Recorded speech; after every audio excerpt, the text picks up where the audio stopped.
আসসালামু আলাইকুম আমার প্রবাসী ও ভাই বোনেরা, আজকে আমি আপনাদের জন্য একটা শেষ লাইভটা করব। আর কোনোদিন আপনাদের কাছে আমি লাইভ আসবো না। এই যে দেখতেছেন ঢাকা মেডিকেল, দীর্ঘ মাস ধরে আমার মেয়েকে আমি ঢাকা মেডিকেলে চিকিৎসা করতেছি। আপনাদের আমি একটু দেখানোর চেষ্টা করতেছি। এই যে দেখেন এত বড় একটা ঢাকা মেডিকেল। ডাক্তার ইউনূস সরকার, আপনি চুর দুর্নীতি বন্ধ করেন। এই হাসপাতালে ঢাকা মেডিকেলে একটা টলি নিলে 500-1000 টাকা নেয়। আমার মেয়েটা দেখেন, এই যে ঢাকা মেডিকেল, সকাল 5টায় আইছি, লাশের মতন আমার মেয়েটা পড়ে আছে।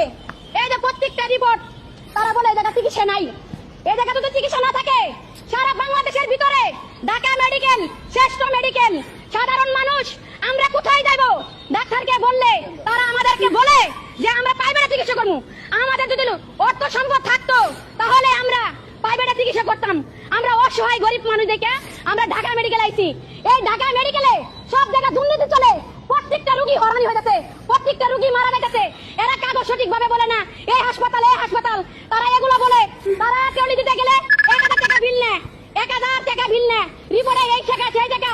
দেখেন আমার মেয়ে মারা যাচ্ছে। আমার মেয়ে মারা গেলে আমার কোনো দুঃখ নাই। ডাক্তার ইউনূসের কাছে আমি বলতেছি, আপনি এই দেশে থাকতে হলে আপনি জবাব দিয়ে দেখেন। আপনি ঢাকা মেডিকেল একটু খোঁজ দিয়ে দেখেন। তারা খাওয়ান সঠিক ভাবে দেয় না, সাধারণ ডাল আর পানি দেয়, সঠিক ভাবে তারা খাওয়ান দেয় না। ডাক্তার ইউনূস, আপনি হাসপাতালে তদন্ত করে দেখেন, মানুষকে তারা সুস্থ চিকিৎসা দিচ্ছে না, মানুষকে সঠিক ভাবে খাওয়ান দিচ্ছে না।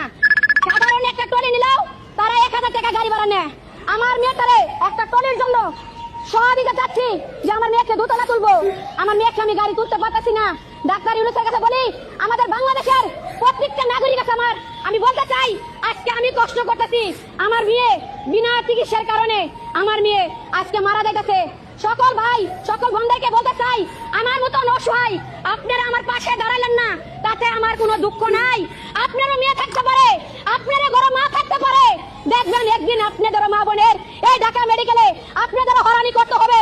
আমি দীর্ঘদিন এই মেডিকেলে দূর করে আমি হরানি হয়েছি। একটা টলি পাই নেই, এটা পাই নেই, তারা সুস্থ ভাবে তারা চিকিৎসা দেয় না। কত কষ্টে আমি আজকে আছি। আমি একটা প্রবাস থাকি, প্রবাসে থেকে কোনো নিরাপত্তা নাই, বাংলাদেশে কোনো নিরাপত্তা নাই। সকল ভাই বোনদেরকে বলতে চাই, আমার মেয়েটা খুবই অসুস্থ।